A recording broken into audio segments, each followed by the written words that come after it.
As Escrituras revelam que somos filhos de Deus e também seus herdeiros. Precisamos entender o que isso significa, crer naquilo que nos foi disponibilizado, mas também compreender como desfrutar a herança. Gálatas capítulo 4, e eu vou ler do verso 1 ao 7. Digo, porém, o seguinte: durante o tempo em que o herdeiro é menor de idade, em nada difere de um escravo, mesmo sendo senhor de tudo, mas está sob tutores e curadores até o tempo predeterminado pelo Pai. Assim também nós, quando éramos menores, estávamos escravizados aos rudimentos do mundo. Mas quando chegou a plenitude do tempo, Deus enviou seu Filho, nascido de mulher, nascido sob a lei, para resgatar os que estavam sob a lei, a fim de que recebêssemos a adoção de filhos. E porque vocês são filhos, Deus enviou o Espírito de seu Filho ao nosso coração, e esse Espírito clama: Abba, Pai. Assim você já não é mais escravo, porém filho, e sendo filho, também herdeiro por Deus. Toda a ênfase de Paulo ao falar da adoção de filhos e de como isso nos remete a esse lugar de termos nos tornado herdeiros, ela é construída depois de uma alegoria que é apresentada. É quando nos versos 1 e 2, Paulo diz que o herdeiro, enquanto menor de idade, apesar de ser senhor de tudo, na prática, dentro de casa, em nada diferia de um escravo. Ou seja, legalmente era dono e senhor de tudo, na prática não. Por quê? Ele diz que ele ficava debaixo do cuidado dos guardiões e administradores até o tempo predeterminado pelo Pai.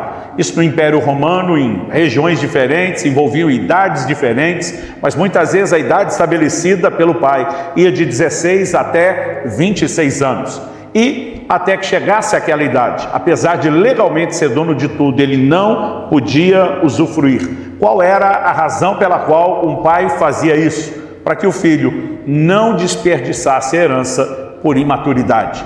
E quando no verso 3 o apóstolo Paulo diz: assim também nós, ele está estabelecendo um claro paralelo.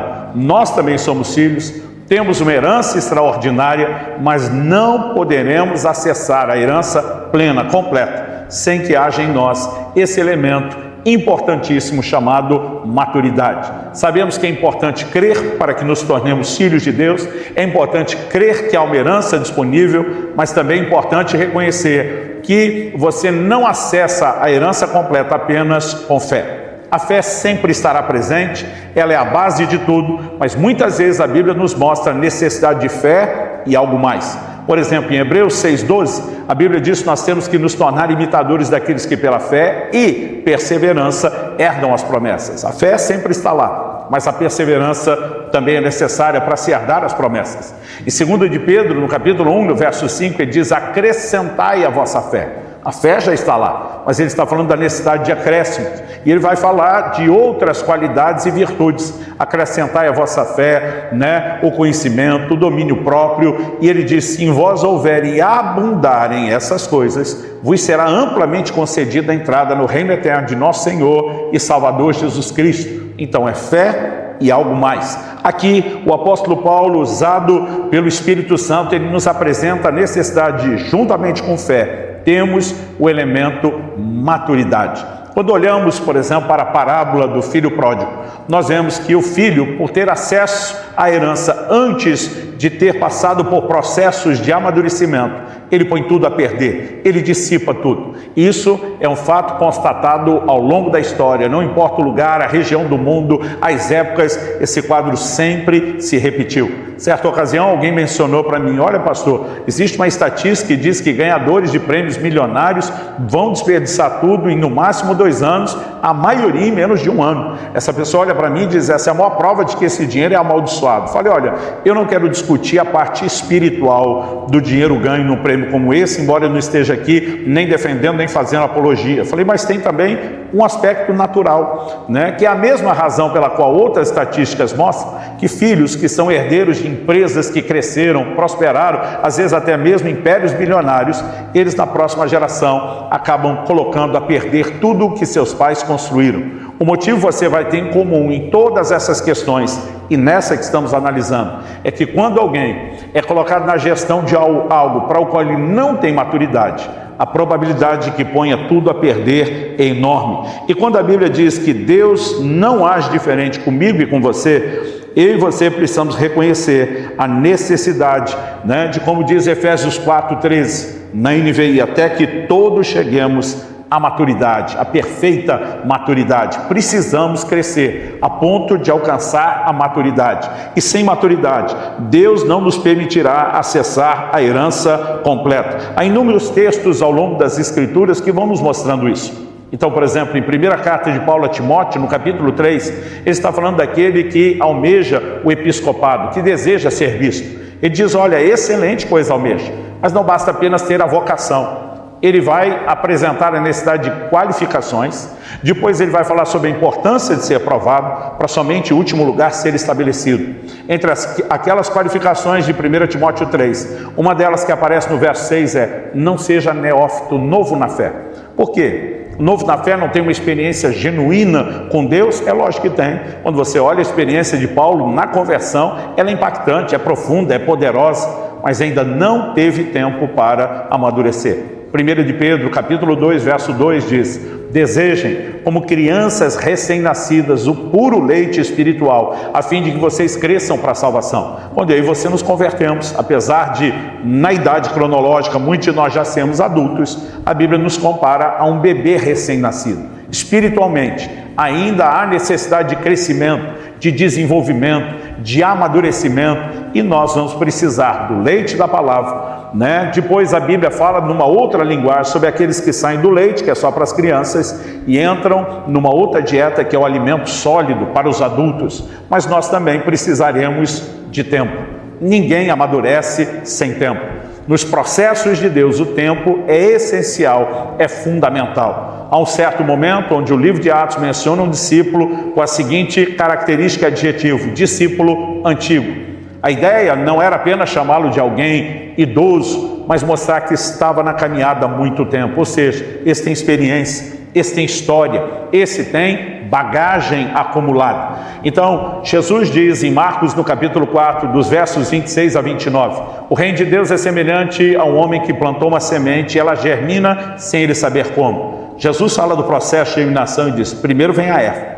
Ele diz, depois vem a espiga, depois o grão cheio na espiga, mas somente quando estiver maduro é que se pode colher. Então todas essas etapas, uma semente que depois germina, né? O broto que surge terra fora, a planta crescendo, a espiga surgindo, ela vai encher de grãos até a hora em que se possa colher. Nós temos etapas e a soma dessas etapas envolve tempo. Ou seja, nenhum de nós alcançará a maturidade sem tempo. Muitas vezes nós queremos que tudo aconteça de modo instantâneo, o mais rápido possível, mas quando falamos do reino de Deus, é comum ver Deus fazendo promessas às pessoas que viveram o cumprimento delas, mas quase nunca de forma rápida, acelerada e nem tampouco instantânea, porque o tempo é uma chave no processo de amadurecimento. Por outro lado, se questionarmos, só o tempo é tudo que precisamos para amadurecer? E a resposta também é não. Porque no livro de Hebreus, no capítulo 5, o escritor diz o seguinte, no verso 11, a esse respeito, temos muitas coisas a dizer, coisas difíceis de explicar, porque vocês ficaram com preguiça de ouvir. Então no verso seguinte, o 12, ele diz, pois quando já deveriam ser mestres, levando em conta o tempo decorrido, vocês têm novamente necessidade de que alguém lhes ensine quais são os princípios elementares dos oráculos de Deus. Passaram a ter necessidade de leite, não de alimento sólido. Quando ele diz em função do tempo decorrido, ele está dizendo, gente, o tempo passou. Esperava-se que vocês tivessem crescido, né? Esperava-se que vocês hoje fossem mestres ensinando outros. Mas além de não estar ensinando, vocês têm que ser ensinados de novo os mesmos rudimentos. Então, sem tempo, não há maturidade, mas só o tempo também não garante a maturidade. E o que é que nós precisamos entender? É que juntamente com o tempo, Deus quer trabalhar a combinação de um outro elemento, que eu gosto de chamar de processos. Em Tiago, no capítulo 1, dos versos 2 a 4, nós lemos, meus irmãos, tenham por motivo de grande alegria o fato de passarem por várias provações, sabendo que a provação da fé que vocês têm produz perseverança. Ora, a perseverança deve ter ação completa, para que vocês sejam perfeitos e íntegros, sem que lhes falte nada. Nós precisamos chegar lá e chegaremos por meio de processos que envolvem provação da fé, que vão trabalhar em nós a perseverança, que vão gerar em nós esse desenvolvimento da paciência e outras virtudes, e precisamos entender. né, que muitas vezes o processo pode ser doloroso. No entanto, quando finalmente alcançamos o resultado, vale lembrar que a alegria do resultado final, ela pesa mais do que qualquer dor do processo. Em João 16, Jesus fala que quando a mulher grávida está para dar à luz, ela sente tristeza. Mas logo depois que o filho nasce, ela já não lembra da tristeza pela alegria de ter chegado um filho no mundo. Eu e você enfrentaremos processos, os processos podem ser até mesmo dolorosos, mas eu e você precisamos entender que o resultado final justifica. E o Deus que nos ama, porque não quer nos poupar do resultado que os processos, produzirão em nós, Ele também não vai nos poupar do desconforto que eles podem produzir. E sem esse amadurecimento, jamais acessaremos a herança completa.